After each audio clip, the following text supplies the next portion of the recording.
خیلی دارم دنبال خودم میگردم. یواش یواش دارم میرسم. آره دارم میرسم بهش.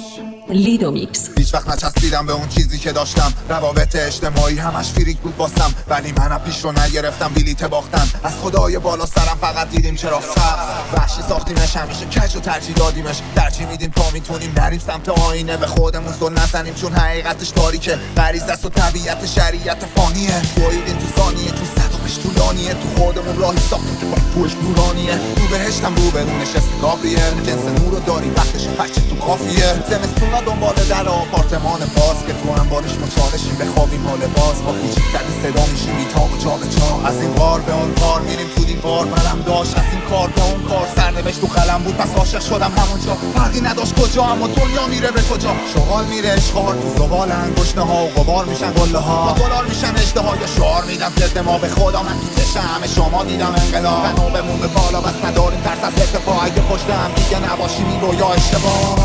چیزا که تو تاریکی بهت گفتم، روشنایی بازش کن. هرچی که راه میری دل گشنه، سعی جان تو رامش کن.